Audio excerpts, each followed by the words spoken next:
All right, let's get it popping, man. Legend in the building. I know you're happy to be out of the snow.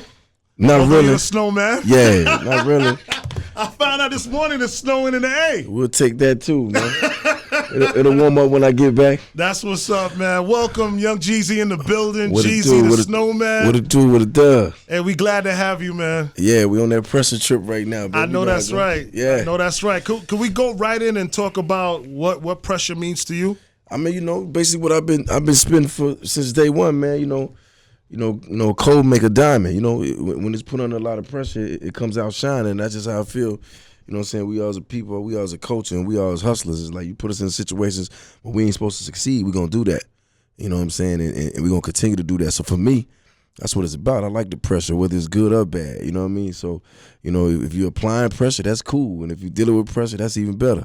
So for me, that's what the album is. It's like no matter what, we're gonna come out on top shining, so it's feel good, we ain't overthinking nothing, we ain't worried about nothing, you know what I'm saying? We jumping in head first, man. We know what's up. With a person who's been through, so much in life and be able to come out with your career and have so much longevity and success with your career, on top of the longevity and success you have with your career, the respect that you have in this business. Right. I mean, to get to this point, where are you with all that? How do you process all of that? I mean, it's all about having integrity, man. You know what I'm saying? And having morals and values, you know what I mean? And not getting caught up in what's going on. Like, I never signed on this to be the best rapper, the hottest rapper, the flyest rapper, or the fashion guy. Like, I'm a hustler. Right. I come from the land of hustle. I come from the era of hustles. I come from the era of morals. I come from the era of where men are men. And, we don't cry about what life ain't giving us. We're going to go out and get it done. We ain't going to talk about, you see, how they did me, how they done me. We're going to turn a negative to a positive. And when you do that, you know what I'm saying, you just have more respect for yourself because you know what you had to go through to get to that.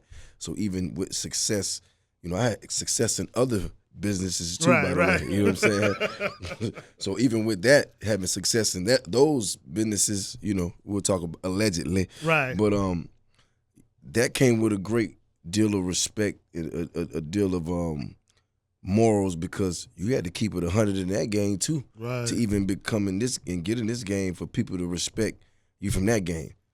Because when you get on and you start heating up, everybody gonna come out the woodworks. If you ever did something wrong to it, know something wrong about you, it's gonna come out. You know what I mean? What happens in the dark gonna come to the light. So when you practice those morals every day, it just instilled in you. It's militant. You put me in this situation. It just comes natural, yeah. You put me in this situation, any hood, anywhere, I'll survive. You know what I'm saying? I mean, I can go from one extreme to the next, in a matter of 5 seconds. You put me in a boardroom in a Fortune 500 company, and I can walk right now and go to any neighborhood in Broadway today and do what I do. You know what I'm saying? But it's true. It's always been facts because, you were one of the first to recognize some key places in our community down here. Right. You know what I mean? You come to the hood, you pull up. Right. You know what I mean? And you take care of people and you move in that kind of a kind of a way. But that's what, for me, that's what it's about. Because that's who I relate to. You know what I'm saying? That's my comfort zone. Right. You know what I'm saying? So to me, I don't even look at it as going back. I just look at it as doing what I do. It's when you do other things, it's when you might feel uncomfortable, but that's cool because that's what my message is about. When you're sitting down in these meetings, it's cool to be a little uncomfortable because these people might, got more knowledge, more business sense than you have. But I got kids, so I don't give a damn what they got going on. You feel what I'm saying? Right. They can have all the education in the world. They're not going to beat my hustle. Because I know I got to take care of me and my family, so that gives me one up on them. Facts. So that's how I kick it. So even like going, and kicking it like that, that's a celebration for me. You know what I'm saying? I'm a hood hero, so when they see you, that's a good time. I was in the club, I had a good time. I spent a little money. Jeezy was in there, you know what I mean? He sent me a bottle or two. He showed me some love, because that's what it's all about, love. You know what I'm saying? They see you out and they see you, TV doing this and that. It's like, is he one of us? Of course. So when they see you out and you in there, surroundings, and you and it's cool, and it's your homies know they homies, and y'all know people that's mutual, you know what I mean? That's like, it's like a family reunion, bro. Hence the crowning of Mr. Bring the City Out. Right. You go home to your family reunion, you're going to have your cousin that made it in football, the other one does business, the other one that's a doctor, he's a lawyer. But when he come back home, it's a celebration. Right. You feel what I'm saying? So everything he been going through in the world, that just recharges his battery so he can go back out here and get it again, because that life is frustrating too. Yeah. You know what I'm saying? When we get back together, we recharge. You see your family, you feel better. It's the same thing with the streets. You know, I do it all the time. If I be going too long, I just kind of get like, what's going on? Like, y'all want to come Hit through? That reset button. Right. I love it. You know, I've had conversations. I mean, you're one of my favorites. You know, I mean, I've always respected you. I have my reason of why I believe you're so successful and have been so successful, and to even become one of my favorites. And I want to share it with you, and I just want to see how you comment on it. For sure. I felt like you were one of the first artists, or you kind of like led the way into really talking about the game in the streets on a real level, like putting it out there. Like, no disrespect to anybody else, they would dabble in it. They'll make they'll say little key things or whatever, but you kind of owned it. Like, yo, this is like, it was almost like that's all I know is everything I'm telling you. And then with certain things you said, it related so well with people who are living that lifestyle that it was like, oh, this is not, artists who just may have had a friend who was in it or heard somebody else talking about it. He had to have, been more involved he was or more connected to it. He was a fly on the wall or something. right. Allegedly. To be, to actually be able to spit like that and to deliver that story and that message. So I felt that that's what made you great. And I use that confidently by saying you're great at what you do. And you're absolutely right. I mean, for me, though, for the most part, like it was more so like I just wanted to be heard because I knew my story was authentic. So everything I put into it was everything I had. So it was no holding back as long as I didn't break the code. You know what I'm saying? But in my eyes, in my mind, in my heart, I was taking more risks than I think anybody ever took because I was actually living it. So it was really like a 70-30, a 75-25 the other way, not the 75 way, that I could have actually pulled it off. You know what I'm saying? And in the midst of being blackballed, you know what I'm saying, because I was really living like that. You know what I mean? So a lot of the things that was going on with me, I couldn't go to the radio station with boys in the hood when I was in that group. I was, they were signing petitions, like they didn't want me certain places in the city because a lot of things came with me. And a lot of people came with me. You know what I'm saying? So for me, it was an uphill battle, but that's when I use what I learned in the hood. You know what I'm saying? It's like, oh, they can't stop me when it comes to the people. I've always been a leader. I've led people, into some great situations, even when I wasn't doing this. So I knew the harder they made it for me, the easier it was going to be for me to do it, because it's like, that's when I'm great. You know what I mean? When it's easy, it's when it get a little complicated. They'll tell you right now, I'll be like, what we going to do now? Like, you know what I mean? Like, that's how my mind is always moving. But, for me, it's more so of, not following anybody's, path. It's like blazing the trail. And like, even now when I hear a lot of people that rap and a lot of things they say, I get it. I hear cats getting on the, social media and, showing certain things, and I just go, damn, that was cool, but, when I was doing what I was doing, it wasn't no social media. So it wasn't really no record of it. It was just what you were saying. So now it's different. You know what I mean? So, I ain't gonna tell you to throw yourself out there and, in the water, because it was cool then, because it might not be like that now, because now you got record, record, you know what I mean? It's like, it's following you. Right, you don't want to, I don't want you to go give it to them, you know what I'm saying? Make them do their job at least, like, you know what I mean? Let them do their job, you know what I'm saying? They going to try to apprehend you or whatever they going to do, like, make them work for it, don't give it to them. But, like I said, then, you couldn't even take pictures in the club, man. You might get a serious beat down. You know what I'm saying? It wasn't no it was just like that. Like, you know what I'm saying? It wasn't no cameras. You can't take no pictures of us. You crazy? Everybody over got warrants. Now the game changed. Well, talking about that, like with the newer generation of artists that's coming out now, some people are even comparing, like, because of what I mentioned, like how you kind of took the lead into putting your life out there, living it and talking about it. Like T Grizzly. Right. How do you feel about artists like T Grizzly? I mean, I like T Grizzly because I definitely love the city that he's from. I love the sound. I've heard it for years, and I've known it for years. As far as the culture, it's like that's how I see Kodak, if you will.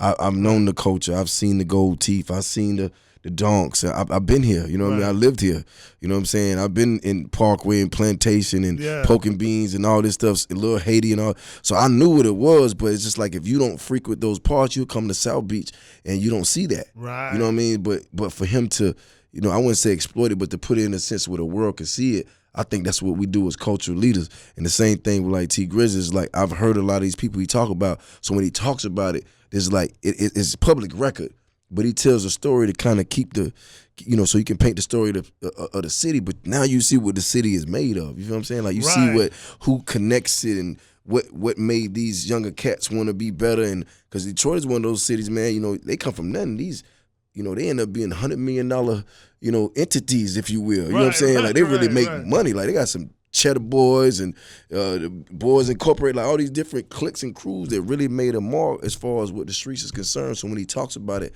I respect it because I know he's coming from a real space, a real place that he's telling a real story. So doesn't it now make you now you're able to watch how somebody watched you? Right. And it's only a few, like, you know what I'm saying, like the Kodaks, T Grizzly, Bankroll, God Bless the Dead, Doe B. You know what I'm saying? Those were kids. I was like, damn. You know, I hear Boo all the time. Like, you know me, I put Boo on the T Grizzly and we was riding in the Dawn one day. I was like, listen to this. Right. And he like, who is that? You know what I'm saying? You know what I'm saying? So it like, but I'm hearing it. But you know, I'm a fan of the culture. And what I mean by the culture, I'm a fan of if you can tell a story that I can relate to coming from where you from, then I can feel your city. It's like when we grew up, you know what I'm saying? I never really lived in LA like that.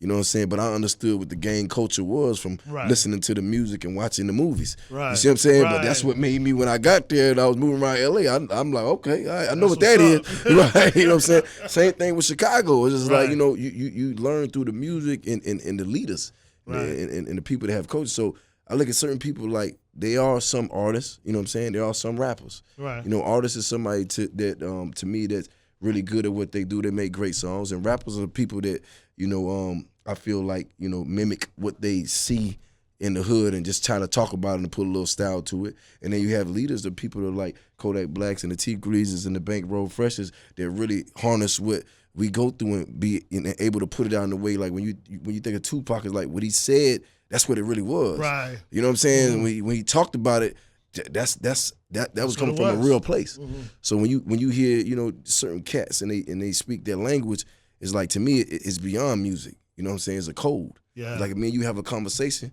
and me and him have a conversation right now. We can have a whole 10-minute conversation. I can tell him what I'm gonna do tomorrow, today, who I'm rocking with, who I ain't, and you wouldn't know a word we said because we speak that language. Right.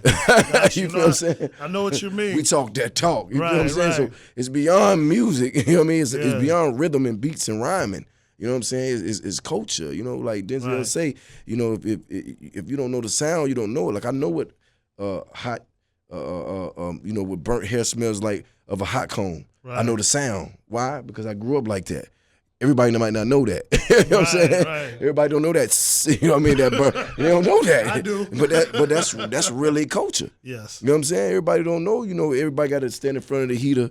You know what I'm saying? And on the way to school, because we only got one heater in the house, and that's the stove. And all the standing in front of it. You know what I'm saying? You don't know you got to boil the hot water to get some hot water to put in the bathtub. Everybody don't know that. Yeah. You know what I'm saying? It's true. It's true. But that's where the culture part come from. So this language they're speaking, we understand it. But people like, you know, these corporations, you know, I was watching something the other day. I saw a Mountain Dew commercial with a Fat Joe song in it. You had to know somebody that sat in the room was like, this is what they're talking about. This is it. Even though they're a little late. You know what I'm saying? But now they're taking our culture and they're running with it because it's real. Yeah. We understand the language. They want to understand it too. That's why, you know, hip-hop is the biggest genre of music right now.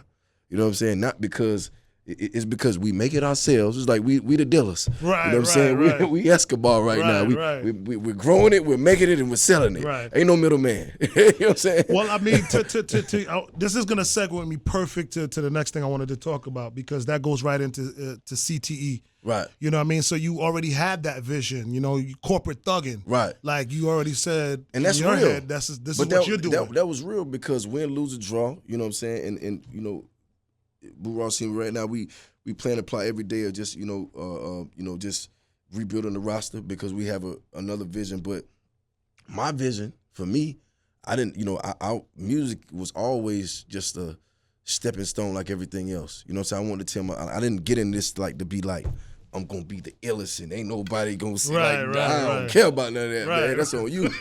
But that was my message from the go. I'm corporate thugging. I'm telling you, I'm gonna get in this shit and I'm gonna figure out how to really get in this shit. You know what I'm saying? Like, I'm a businessman. Like, bro, I'm a hustler. Like, I can't let you box me in and that's my legacy because you want to be like, oh, such and such is iller than you. That's on him, bro. You know what I'm saying? I'm telling you what I'm doing. I'm corporate thugging. When you see me, you see this? We own this. It's corporate thugging. You see this? We see this? We own this. It's corporate thugging. That's what it's about, bro. Like, I got into this to spread my wings. I didn't get into this to be put in a box. I told you from day one, I'm a hustler. If I was selling this styrofoam cup, this microphone, that camera, if I had to steal it from him, I'm going to sell it. I can sell that camera to you 3 times over right now. Right. And you still going to be my friend when we walk out here. You're going to be like, man, you all right with me, Jeezy. You said the other 2 coming in the mail, right? I'm like, yeah, I got you. Trust me, right? You trust me? Right. I love it, man. Right. I remember a moment. I want to take you back to a moment real quick. I believe I was physically there and saw with my own eyes. I believe it was the VMAs in Miami. And I seen you sitting up front next to Jay-Z. Right. Is that facts? Yeah, that's facts. Correct? Talking about the corporate thugging, seeing what Jay-Z does, I saw how it wasn't common for the North and the South to really click up. Right. You know what I mean? It was kind of I don't want to say like a solid rivalry in a sense. Like the South was starting to take what the North had for so many years, the rule, the capital, and it was shifting to the A with your leadership and others like, T.I. and others. And when I seen that, for me, being in this business, and, it was an epic moment for me. Because I looked at it not like, oh, there goes Jeezy with Jay-Z. I looked at it like, yo, there go 2 bosses. The boss of technically the South and the boss of the North, and this is big. And I knew it was related to the whole Def Jam situation and stuff like that. Can you talk about that relationship with Jay-Z? And I'll tell you one thing. I made the biggest mistake I ever made was wearing a belt buckle with diamonds in it to that award show. I had a belt buckle with diamonds in it. I had it made, by the way. I paid like $100,000 for that thing. I don't know where it's at right now. But the corporate thugs belt buckle, to go with my chain. For me, man, like the one thing I can really say about anybody that has any integrity and any type of morals, they're going to see that in another person from a mile away. You know what I'm saying? It's just like, when you was in the streets, you know who done good business. You know who kept their money straight. You know who had to call 10 times. You know who let you pull up at their mama house and come in and probably grab a bite to eat and pick up your check. You know what I'm saying? You know that. You know what I'm saying? And then you know who you got to follow around, call them and tell them you're going to look, man, you don't pick up the phone, pull up on you. You know what I'm saying? Like, because they don't do good business. And they don't got good morals, and they're not good people because they always want to take the shortcut. So with me and Hove, I think he sensed that in me early. You know what I'm saying? Because it wasn't like I was coming in. I knew what I represented. I knew the power I had. I knew what type of power I had in the streets. You know what I'm saying? How I could make one phone call and the whole earth would shake. You know what I'm saying? Especially at that time. It wasn't a gangster in the world that wasn't in my presence. Right. You know what I'm saying? So, but at the same time, first conversations with me, he probably peeped the fact that I wasn't using that for the powers of evil, if you will. Yeah. You know what I'm saying? I wasn't like on some lunatic, I'm just going to make, you know what I mean? It was like, nah, man, we going to, and the conversations were genuine. So it was a lot of things that we was giving each other without saying. Right. You know what I'm saying? Like, he probably didn't understand a couple things, and then I didn't understand things, but in a general conversation like we chopping it up right now, I walk away with more knowledge than I had, and I know he walked away with some insight of some things that I was thinking, and it was just like a mutual thing. But I think, that started a real relationship, which started real business. But at the same time, just being around somebody like that showed me 2 things. You know what I'm saying? The first thing was when I started going through my little, episodes or whatever, and people around me started really getting indicted and all these things happened, he was the only person from the label that called me and said, yo, you all right? Wow. Nobody else would pick up my phone call. Right. Nobody. President, CEO, you know what I'm saying? Right. Like it was silence. And he called me, he's like, if you need to talk, come to my office. I went inside his office and we just really tripped, talked and laughed, kicked it. But I walked away with a sense of, okay, I got somebody that's in the position, just not gonna turn their back on me. And that made me turn up harder. That's when I went and wrote The Recession and all these different things, because I knew I had somebody that actually had my back. But at the same time, with me and Hov, I think what it is like when you a hustler, you know another hustler. You know what I'm saying? And it's like if y'all can share some game, y'all gonna share some game. If y'all can make some moves, y'all gonna make some moves. Because it went from that to being, us on a tour. And this is somebody I used to listen to, count my little $600-700 after I'm hustled all day. Right. You know what I'm saying? Like, you know what I mean? This is somebody I used to listen to, his music before I even thought about touching the microphone. So for me and him to be in the same space and be able to chop it up and chop game, it only made, me that much sharper because it was like, you talking about somebody that was already $700-800 million up at the time. Right. You know what I'm saying? That was buying his masters back from Def Jam. That was the president so that he can get his masters back, which was probably smart shit Genius, ever. yeah. You know what I'm saying? But these were the moves that he was making. So I'm just sitting there like, well, why you do that? You know what I mean? He's telling me, I'm like, okay, cool. So now I want to own my masters. Right. You know what I mean? That's a whole nother conversation. Yeah. So I would have never had that conversation if I didn't hear that somewhere. So, and it's like, if you look at how we move, we're about going in these other rooms, going to these other settings, getting the game and bringing it back to the culture. Yes. You know what I'm saying? Yes. That's what it's about. You know what I Yes. mean? Like, we figure these things out and bring it back. But at the same time, this is somebody that's opened doors. You think of him, you think of Puff, you think of Dr. Dre. They open all these doors. You know what I'm saying? So me coming from the South and I see that, it's like somebody opened the music door. It's like made people want to be in the music game because they saw the potential there. That's cool. I get that. Somebody opened the hustling door for me. I wanted to do that. I saw the potential there, but it was only a glass ceiling. I get that. It's a glass ceiling with all this shit. But at the same time, I know now I can keep it moving and go do something else. You know what I'm saying? Like, yeah, right. You know what I'm saying? Because it's like, it's possible. Like, you know what I mean? Definitely. So it ain't, and by the way, it ain't no pressure because you can still be cool. You can still be you. Yeah. But now you get to use your real skills. Because my talent is hustling. My talent ain't never been making music. That's my passion. Right, you know what I'm saying? right. That's something I do for love. Like, it ain't like, that I can do that with my eyes closed. Yeah. But hustling is my talent. Yeah. That's what I do. Like, I could do. That's what I do. When I You do that, you do it well. right? my I'm. friend. By the way, that's what makes me happy. If you want to know, You do it if well. I can flip something, I'm happy. You know what I'm You do saying? it Whatever well. it is. You know what I mean? Some I real wanna- estate, whatever. I want to make one more comment and then I want to move back to pressure.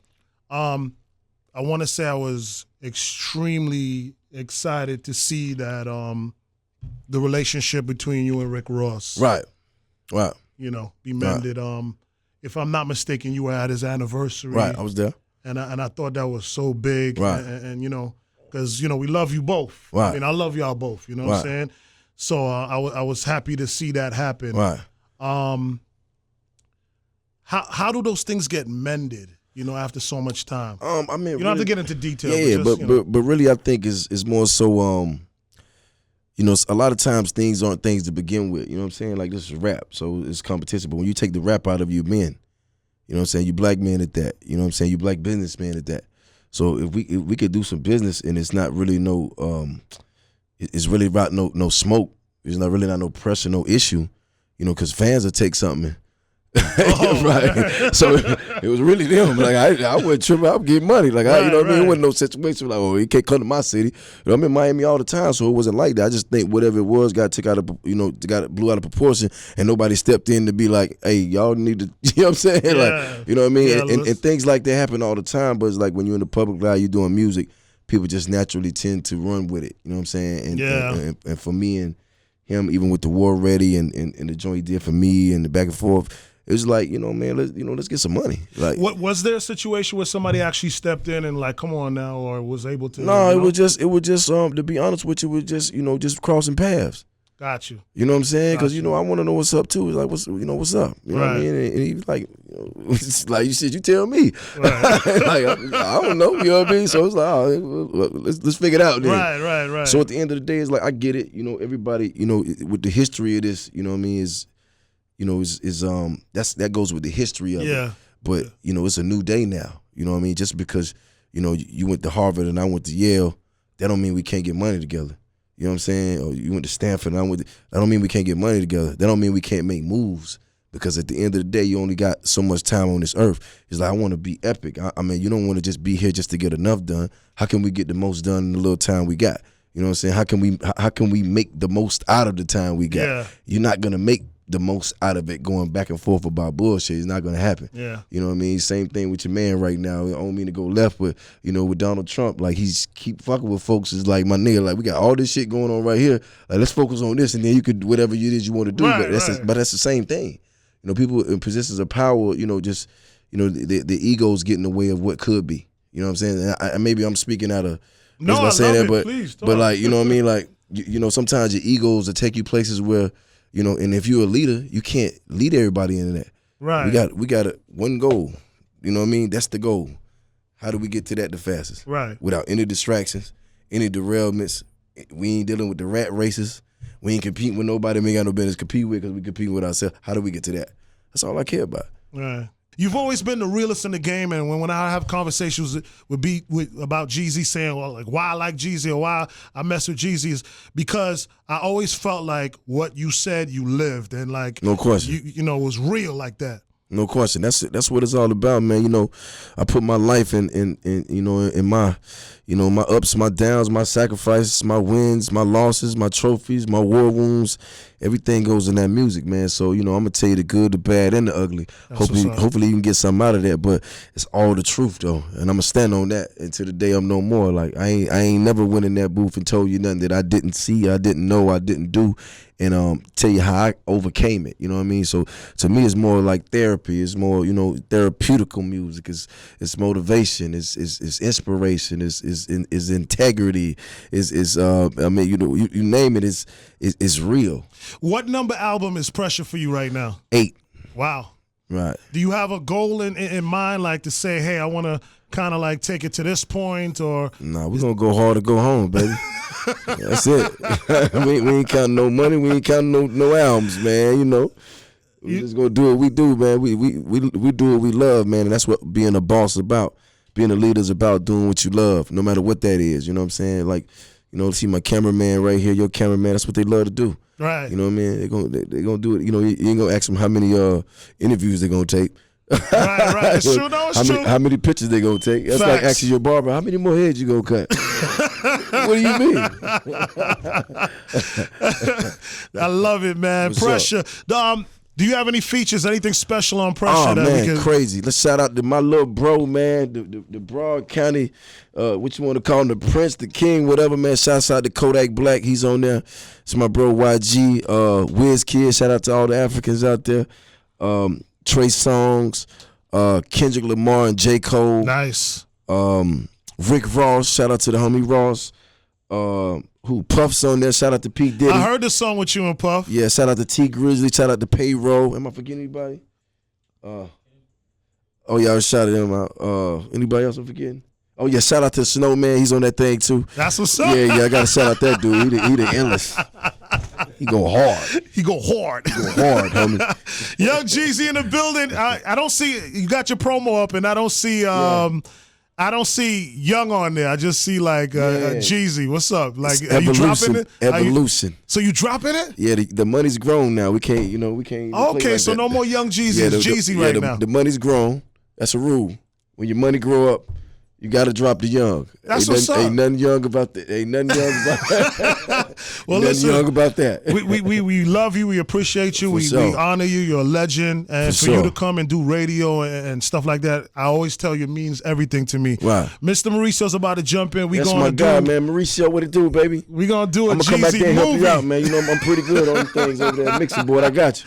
Let's get it, man. Let's start this Jeezy movie right now. Wrong.